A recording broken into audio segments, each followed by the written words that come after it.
बिस्मिल्लाहिर्रहमानिर्रहीम, अस्सलाम वालेकुम। मैं हूं मोहम्मद समीर। इस वक्त हम मौजूद हैं इस्लामाबाद हाई कोर्ट में और अभी कुछ देर पहले नवाज़ शरीफ की दो अपीलों पर इस्लामाबाद हाई कोर्ट ने फ़ैसला महफूज किया है कि नवाज़ शरीफ की गैर मौजूदगी में अब अपीलों का जो मुस्तकबिल है, केस का मुस्तकबिल है, वो क्या होगा। तो इस हवाले से बात करेंगे। हमारे साथ मौजूद हैं साकिब बशीर साहब और सदीक जान साहब। तो सर, सबसे पहले तो आपका बहुत शुक्रिया वक्त देने का। हमारे व्यूअर्स को बताइएगा कि आज जो सर समात हुई है, इस समात का अहवाल और इन अपीलों का मुस्तकबिल सर आप क्या देख रहे हैं जो फैसला महफूज किया गया। जी, बड़ा बुनियादी पॉइंट है जिस पे नवाज़ शरीफ की एक अल-अज़ीज़िया रेफरेंस की अपील है और एक एवनफील्ड रेफरेंस अपील है। इसमें दोनों में नवाज़ शरीफ इश्तिहारी करार दिए जा चुके हैं, क्योंकि वो जब उनसे मुआवनत मांगी थी कि नवाज़ शरीफ की अपीलें कैसे आगे बढ़ाई जाएँ, उसमें तीन जो तरीके हैं वो सामने आए थे। एक तो ये था कि नवाज़ शरीफ की गैर मौजूदगी में उनके जो मेरिट हैं अपील के, उसको डिस्कस किए बगैर आगे बढ़ाया जाए। दूसरा ये था कि इस मामले को पेंडिंग रखा जाए या अदालत जो है वो दाखिल दफ्तर कर दे इस फ़ाइल को। जब नवाज़ शरीफ आएगा तो उस पर दोबारा वो इस फ़ाइल को खुल सकती है या वो दरख्वास्त देंगे या जिस तरह भी प्रोसिक्यूशन साइड से कुछ कहा जाएगा। और तीसरा ये था कि मेरिट पर इस केस को कर फैसला किया जाए। आज अदालत ने इस पे आर्गूमेंट्स हुए हैं। आज़म नज़ीर तारड़ ने मुआवनत भी की है और नैब ने बड़ा क्लियर स्टैंस लिया है कि एवनफील्ड रेफरेंस और अल-अज़ीज़िया रेफरेंस में नवाज़ शरीफ की अपीलें खारिज की जाएं। उनका जो हक़ समात है वो ख़त्म हो चुका है।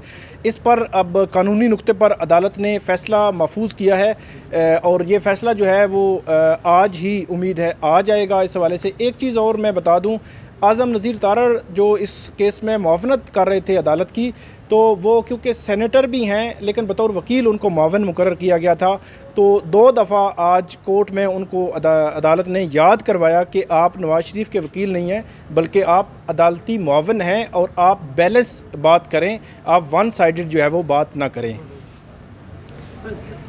मैं कर लेता हूँ फ़याज़ भाई से एक सवाल। फ़याज़ भाई, ये बताएं कि आज अदालत ने एक बार फिर ये कहा कि पहले भी कहा था मरीम साहिबा को कि वो तशरीफ़ ना लाया करें क्योंकि वो आती हैं तो उनकी वजह से जो है वो बहुत ज़्यादा रश हो जाता है। तो ये क्या मामला था? बिल्कुल सदीक जान साहब, ये पहली जब बार ये फिक्स हुआ कोरोना के दौरान, ये थर्ड जो वेव आई उसमें, तो कमरा अदालत भरा हुआ था। तो उस दिन जस्टिस आमिर फ़ारूक ने एक ऑप्शन दिया था और आमतौर पे मुल्ज़मान को मिलता नहीं है, लेकिन ये रिलीफ़ दिया गया था और बिन मांगे रिलीफ़ दिया गया था कि एक तो कोविड भी है, कमरा अदालत भर जाता है, तो जो मुल्ज़मान है मरीम नवाज़ और कैप्टन सफदर चाहें तो अगली हेयरिंग पे ना आएँ और वो एक दरख्वास्त दायर कर दिया करें और ये उनको एक रास्ता दे दिया गया, लेकिन वो मुसलसल आ रही हैं। उसकी एक वजह ये होती है कि आपको पता है ये सियासी लोग हैं और अदालतों में जब इनको बुलाया जाता है तो इन्होंने अपने कारकुनों को मुतमिन करना होता है कि शायद उनके साथ कोई इंतकामी कार्रवाई हो रही है, हुकूमत या नैब उनके साथ इंतकामी कार्रवाई कर रही है, तो ये उसको अपने इस नैरेटिव को दुरुस्त साबित करने के लिए अपनी हाज़िरी को यकीनी ज़रूरी बनाते हैं। हालाँकि अब क्योंकि एक पास इनके ऑप्शन है वो ना आए, यहाँ पे सिक्योरिटी भी नहीं लगेगी, कम लोग होंगे और सिर्फ उनके चंद एक दो वकला पेश होंगे और वाकई इस केस को लड़ेंगे। अभी तक तो वैसे भी मरीम नवाज़ साहिबा की हद तक तो केस नहीं चल रहा। उसकी वजह यह है कि अभी पहले डिसाइड हो रहा है कि मियां नवाज़ शरीफ के जो केस है या उनकी अपीलें हैं इनका मुस्तकबिल क्या होगा, क्योंकि वो आपको पता है इश्तिहारी डिक्लेयर हुए थे। इश्तिहारी उनको जब एहतसाब अदालत ने किया था तोशा खाना रेफरेंस में, तो उस दिन ही उनके तमाम जो हक़ समात हैं वो जो उनसे महरूम हो गए थे। जब अगली हेयरिंग यहाँ पे हुई तो उसी की बुनियाद बना के इस कोर्ट ने कहा कि अब उनके तो जो तमाम तर हकूक़ हैं वो ख़त्म हो चुके हैं। फिर ख्वाजा हारिस ने उस पर आर्गूमेंट्स करने की कोशिश भी की कि आप हमें सुने, लेकिन उसके बाद इन केसेस में भी उनको इश्तिहारी डिक्लेयर कर दिया गया। जब ये इश्तिहारी डिक्लेयर हो गए तो उसके बाद अब मरीम नवाज़ की जो अपीलें हैं उस पर तो एक तक वो भी स्टक हैं, वो रुकी हुई हैं, उस पर कोई बहस ही नहीं हो रही, क्योंकि अभी जब तक नवाज़ शरीफ का मामला जो है वो तय नहीं हो जाता कि इनको मेरिट पे खारिज करना है आया कि इनको अदम पैरवी पे खारिज करना है। जो अदालती मुआवन हैं आज़म नज़ीर तारड़, वो ये समझते हैं कि इनको मेरिट पे खारिज ना करें, क्योंकि मेरिट पे अगर खारिज होती है आपको पता है कि उसके बाद तो वो अपील कर नहीं सकेंगे। उसकी रीज़न ये होगी कि उनको सरेंडर करना पड़ेगा, सरेंडर करने का भी मूड में वो नहीं है और फिर उनको अपील के लिए जब एक वक्त होता है वो गुजर जाएगा तो फिर आगे मुस्तकबिल में उनके लिए मसाइल होंगे। तो आज़म नज़ीर तारड़ की कोशिश ये है कि अदालत ये लिख दे कि अदम पैरवी पे हम इसको खारिज कर रहे हैं और जब कल को वो सरेंडर कर देंगे, तो जब सरेंडर करेंगे तो वो आके कहेंगे जी मैं तो पेश ही नहीं हुआ था, तो अदालत ने यकतरफ़ा कार्रवाई करके ये कर दिया था तो मेरी अपीलें बहाल करें और यूँ बहाल हो जाएंगी। तो ये अभी इस नुक्ते पे मामला चल रहा है। सदीक जान साहब, एक सवाल ये है कि पहले तो ये मुस्लिम लीग नून की जानिब से कहा जा रहा था कि नवाज़ शरीफ इस पाकिस्तान इसलिए नहीं आ रहे, वो बीमार हैं। आज मरीम नवाज़ से सवाल किया गया है, मरीम नवाज़ कहती हैं कि मुझे आज आप गारंटी दें कि ये जो कातिल गवर्नमेंट है ये नवाज़ शरीफ की जान को ख़तरा नहीं पहुंचाएगी, नवाज़ शरीफ की ज़िंदगी को जो ख़तरा है इसके वजह से गारंटी दे दें। और दूसरा वो कह रही हैं कि मुझे यकीन दहानी करवाएं कि नवाज़ शरीफ को इंसाफ मिलेगा, तो मैं आज शाम को उसको बुला लेती हूँ। तो इस पर क्या कहेंगे? देखिए, इंसाफ तो उनको चाहिए उस तरह का जिस तरह का मलिक क़य्यूम साहब के दौर में होता था कि जैसे वो कॉल करके कहें उसी तरह से फ़ैसला आ जाए।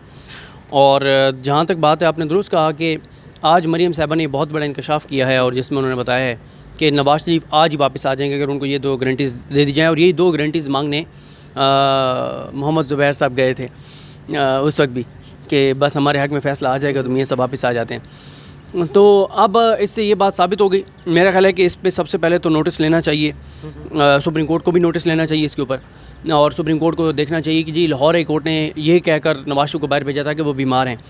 अब उनकी बेटी ये कह रही कि नहीं वो बिल्कुल फिट हैं और वैसे भी उन्होंने इलाज नहीं करवाया, वो चाहे वो प्लेटलेट्स वाला मामला हो, एक दिन भी वो हॉस्पिटल एडमिट नहीं हुए, कोई उन्होंने टीका नहीं लगवाया, कोई वो मेडिसिन नहीं ले रहे, किसी डॉक्टर से वो चेकअप नहीं करवा रहे, घूमते फिरते हुए नज़र आते हैं, कभी कहीं पोलो ग्राउंड में बैठे हुए हैं, कभी कहीं बर्गर खा रहे हैं, कभी घूम रहे हैं, कभी मार्केट में फिर रहे हैं। तो इससे ये तो वाज़ेह है कि वो बीमार नहीं है। तो मेरे ख्याल है इस पे लाहौर हाई कोर्ट को भी ये नोटिस लेना चाहिए और लाहौर हाई कोर्ट को देखना चाहिए कि उन्होंने बीमारी के नाम पर उनको बाहर भेजा था और एक ऐसा ऑर्डर दिया था लाहौर हाई कोर्ट ने जिस ऑर्डर के तहत नवाज शरीफ सारी ज़िंदगी भी वापस ना आए तो कम से कम उनके ऊपर कंटेम्प्ट नहीं लगती।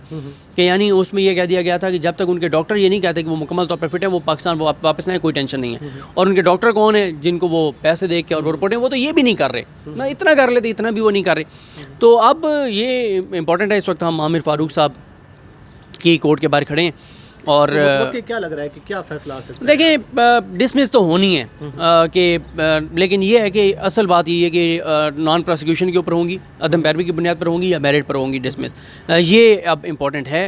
अब देखते हैं ये किस तरह से चीज़ें आती हैं। हम तो भी चले जाएंगे, फ़याज़ महमूद साहब और साकिब बशीर साहब यहाँ पर होंगे और क्योंकि रोज़ाना की बुनियाद पर ये रिपोर्ट करते हैं, हम तो यहाँ पर जो है वो जब कभी कोई इंपॉर्टेंट हेयरिंग होती है तो आ जाते हैं। तो देखें, ये जब बताएंगे तो फिर उस पर मज़ीद बात करेंगे। सदीक जान साहब बहुत शुक्रिया। नाज़रीन, ये अब देखते हैं कि फ़ैसला क्या आता है, उससे आपको आगाह करते रहेंगे। मुझे साकिब बशीर साहब और फ़याज़ महमूद साहब, इसमें देखें जो आज की हेयरिंग है ना, इसमें एक और भी चीज़ थी जो हमें देखनी है। नैब का जो मौक़िफ़ है वो मेरे ख्याल में हम वीडियो में उस तरह डिस्कस नहीं कर सके। जहांज़ेब भरवाना ये प्रोसिक्यूटर हैं नैब के, ये भी पेश हुए, इसके अलावा सरदार मुज़फ़्फ़र पेश हुए और उन्होंने अदालत के सामने एक ही नुक्ता रखा है। वो उन्होंने 1 पॉइंट नुक्ते पे आर्गूमेंट्स किए हैं और वो नुक्ता ये था कि मियाँ नवाज़ शरीफ इस टाइम मफरूर हैं और आज़म नज़ीर तारड़ साहब के जो आर्गूमेंट्स हैं वो हैं जब कोई बंदा पे सरेंडर ना करे या आदम पैरवी पहले ही कर चुका हो तो उसकी गैर मौजूदगी में ट्रायल हुआ हो तो फिर हो सकता है। जब ये है ही ट्रायल का हिस्सा या नहीं है हिस्सा, तो इस पे एक ही नुक्ता बनता है और वो नुक्ता ये है कि इनको मेरिट पे डिस्कस करें। मेरिट पे वो असल में जहांज़ेब भरवाना साहब का एक पॉइंट बड़ा वैलिड है कि और वो उनका नुक्ता ये है कि नवाज शरीफ को जो इसी अदालत ने, इसी बेंच ने बड़ी तफसील के साथ समाअत करके, साकिब भाई, बड़ी तफसील के साथ समाअत करके, और जब आप भी मौजूद होते थे यहाँ पे, हम तो कभी कभार आते थे, जब नवाज शरीफ को मफरूर करार दिया गया था तो आपने देखा था कि बड़ी तफसील के साथ समाअतें होती रहीं। बहुत अदालत ने एक एक कानूनी नुक्ते के ऊपर बड़ी तसल्ली से कार्रवाई की, स्टेटमेंट्स रिकॉर्ड की। मुझे सिर्फ एक आखिरी सवाल आप ये बता दें कि जिस तरह से नवाज शरीफ को मफरूर करार दिया गया था यहाँ पे कार्रवाई करके कई समातों के बाद, क्या कभी आपने किसी और को हर तरह से नोटिस भी भिजवाए हों, इश्तिहार भी दिए हों, घर के बाहर इश्तिहार भी लगवाए हों, किसी और केस में आपने देखा है? इतना इन डेप्थ तो नहीं होता ये। उन दिनों जब प्रोसीडिंग्स हो रही थी तो एक जो कोर्ट की तरफ से ऑब्जर्वेशन आई थी वो यही थी कि इसमें ज़्यादा कॉन्शियस हैं वो, क्योंकि पॉलिटिकल फिगर भी इसमें इन्वॉल्व है।